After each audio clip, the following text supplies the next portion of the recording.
Hello and welcome back to another tutorial on a Proxmox installation. This time we're going to be moving on from installing Linux to installing Windows 10, which is slightly trickier. Um, Obviously for Windows 10 you're going to need, or any Windows, you're going to need a license. If you've already got a Windows machine, I've just been using the Windows license from that. I'm not sure if that's right or not, but I'm not actually using that Windows machine anymore.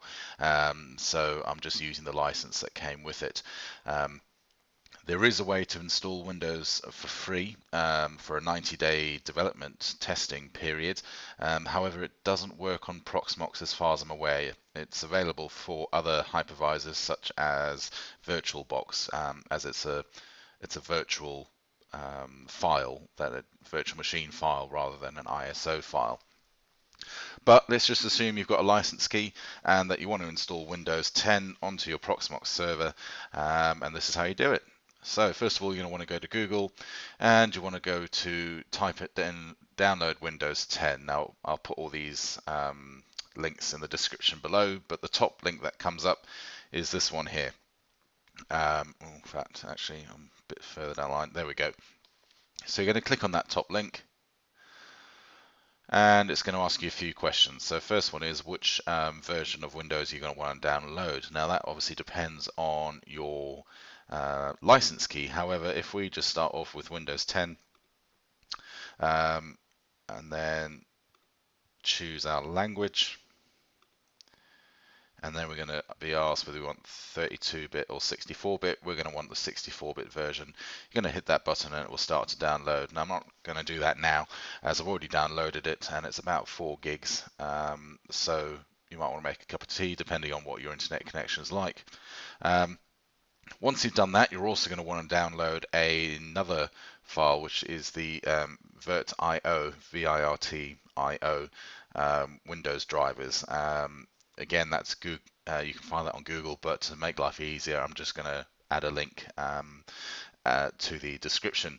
What this allows you to do is to customize the installation and install virtual drivers which allow Windows to run a lot better in a virtual environment.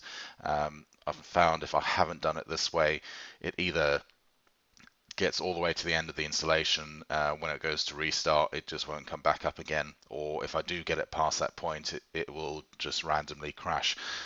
So I found that this is the best way to do it. And according to the internet, most other people seem to think that that's sort of best practice. So once you've got those two ISOs downloaded, you're going to want to upload them to your server. If you don't know how to do that, then I will put a link to the video I did previously on uploading ISO files to your server. I'll pop up somewhere on the screen here when I figure out how to do that. Once you've done that, you're going to log into your Proxmox installation. You can see we've got a few VMs over here on the left that I've already got going, and there's a Windows 10 one there. We'll ignore that, that's just one I did previously. So let's just start up a new one by clicking Create VM at the top right. I'm going to give it a name, Windows 10 number 2. Make sure to choose Windows 10 2016.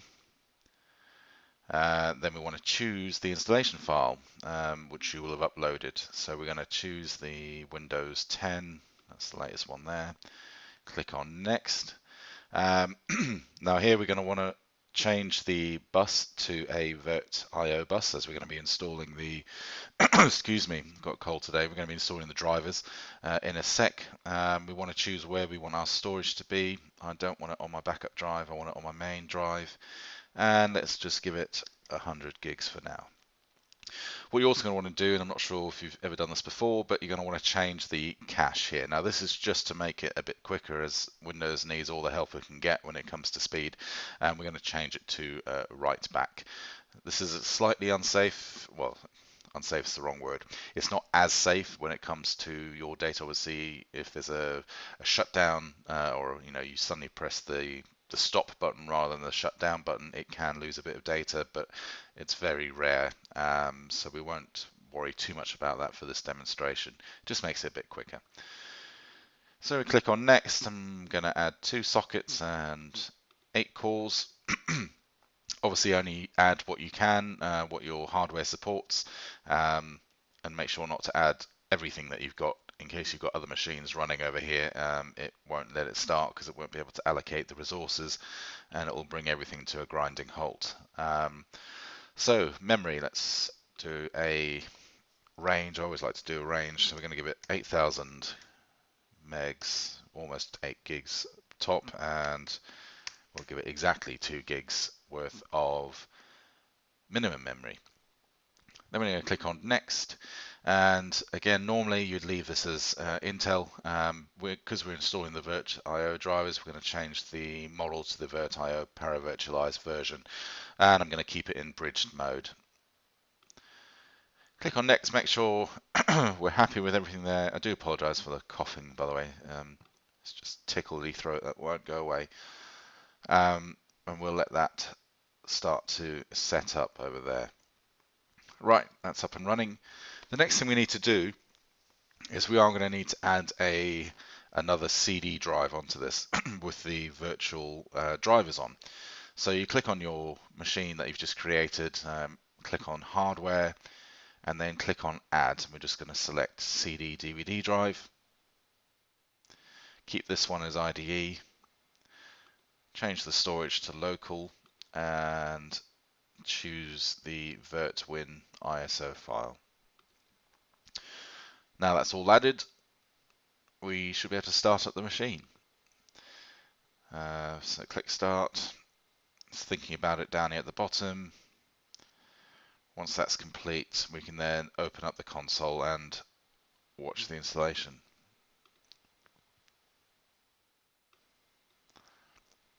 Now, Windows being Windows, it's going to take a little while, and because it's being virtualized and we haven't customized it yet to take full advantage of the virtual drivers, it's going to be a little bit slow to get going. Even on an enterprise server, it's still going to take maybe 1 or 2 minutes for it to spin up and be ready to start installing. So rather than keeping you here listening to my coughing and spluttering, I'm going to pause video here and come back to you once it's ready to go. Right, we made it. We've now got the start of the setup. So we're just going to select our languages and choose United Kingdom on our time and currency format, then click next, and then click install now. Again, this is going to be a slightly slow process, but it will be worth it, I promise. So if you want, go and get a brew. Now would be a good time to put the kettle on, as it's going to be a good couple of minutes until we get to the point of being ready to go. Now, this stage, don't worry about your activation key. We will install that later on. So just click on I don't have a product key at the bottom, and we're going to want the Windows 10 Home unless you've got a Windows 10 Pro license. I'm going to select that, click next.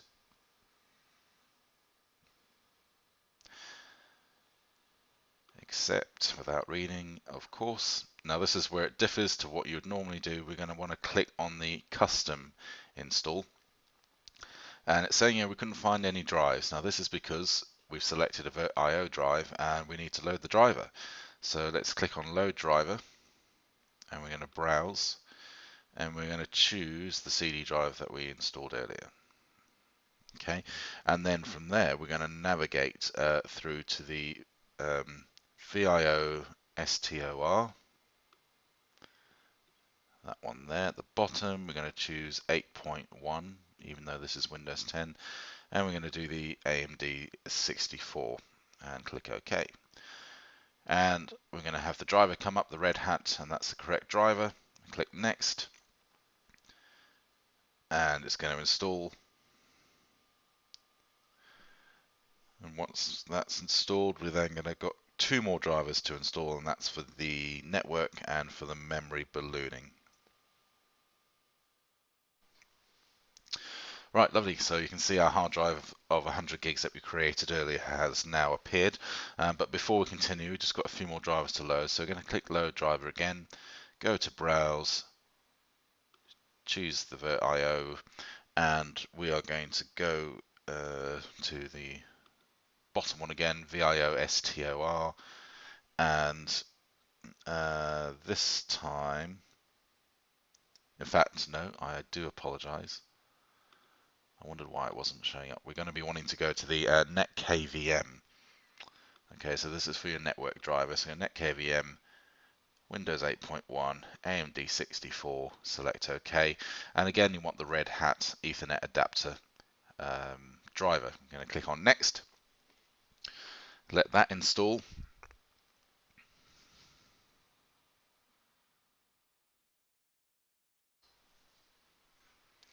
Lovely. And then last but not least, same steps again. Navigate to the VirtIO. And this time, because we're allowing a memory range which has ballooning in it, we're going to want to install the ballooning driver to allow us to take full advantage of that. So again, it's going to be CD driver where you've got the VirtIO mounted. Go to the top one, balloon, scroll down, go to Windows 8.1, AMD 64, OK, and we want the VirtIO balloon driver. Fantastic. Click Next.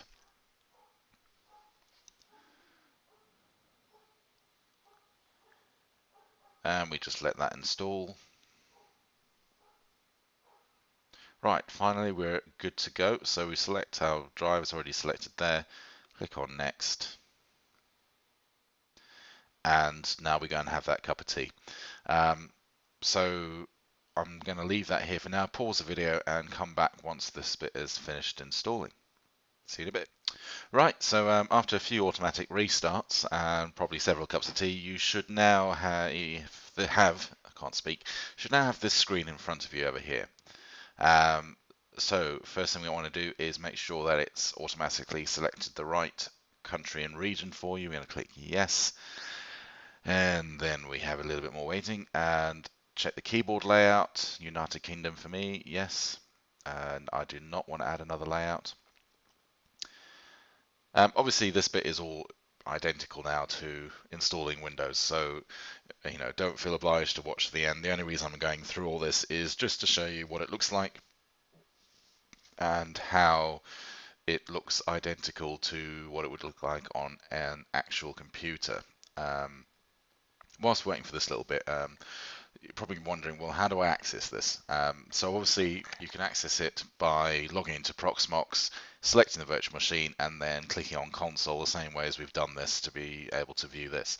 But if you are away from home and you want to access it from there, then to be honest, the easiest way is to install TeamViewer.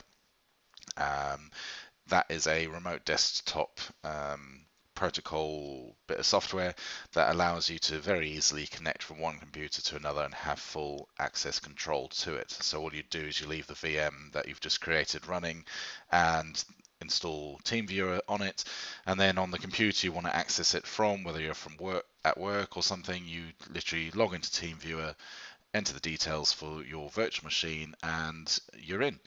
And you don't need to do anything when it comes to port forwarding on your routers or anything fancy like that. So if that's something that interests you, never heard of TeamViewer, or you just want to see what it looks like, let me know in the comments below and I can do a video for you on that. But I'm sure most of you have already heard about it by now.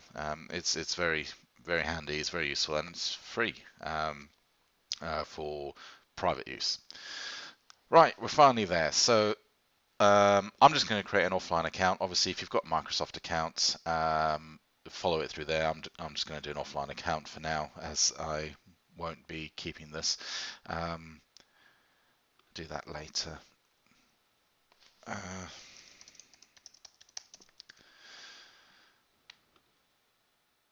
Password.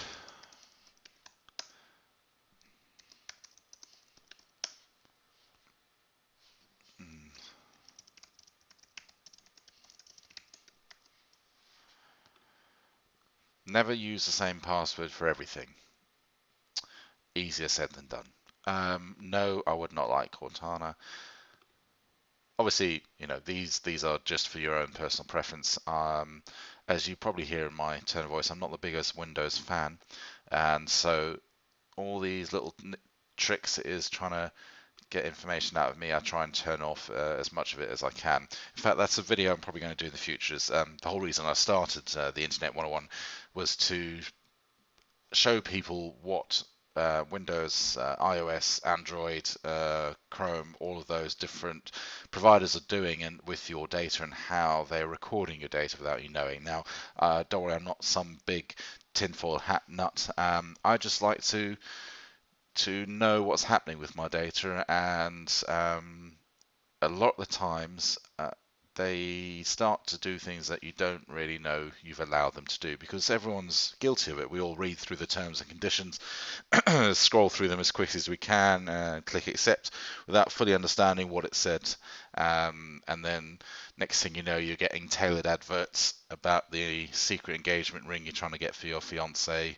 and when she goes onto your computer, there's adverts for engagement rings all over.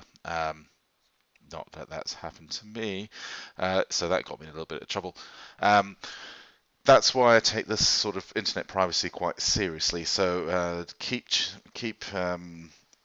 tuned in for all those other videos that are going to be coming up with regards to internet privacy, how to keep private on Facebook, Twitter, Instagram, etc. And also, if you're a parent, I'll be doing some parent-specific videos on parental guidance for your kids when it comes to routers and devices in your home without it becoming like Fort Knox. So if that sounds like something you're interested in, then please click subscribe.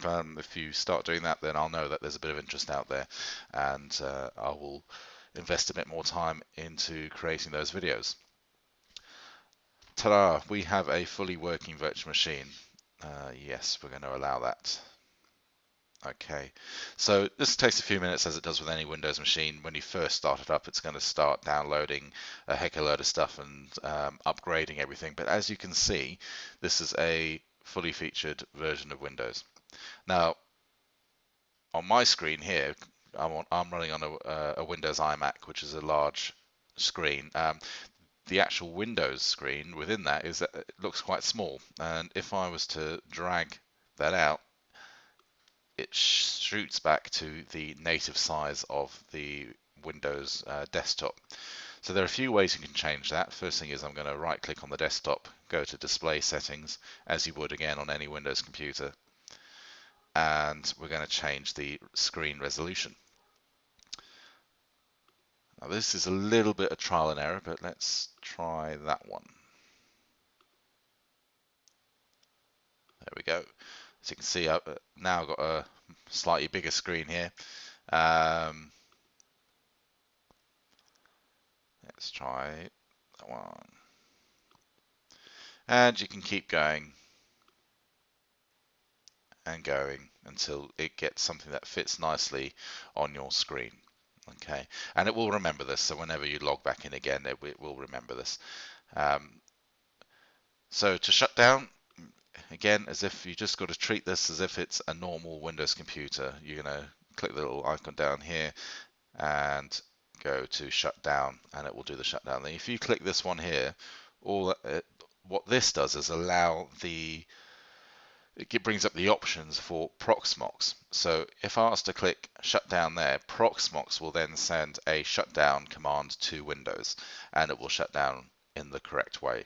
Stop is like pulling the plug out of the computer. Okay, so stop will tell Proxmox to kill the computer instantly, which is not advised on a Windows machine because obviously it's storing stuff in cache, and if you try and restart it again, sometimes it will come up with a load of errors.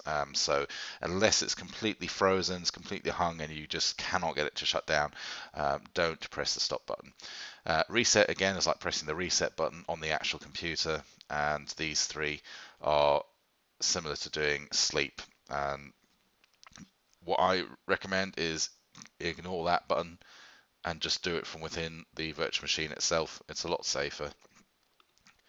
Click on shutdown, you'll see it do its shutdown sequence, and then once it's completely shut down, you'll come up with a connection error on this console window here. There we go. All right, and obviously it can't connect because the machine is off. So just to show you how it starts up again, make sure you choose the VM you want, click on Start, open up the console,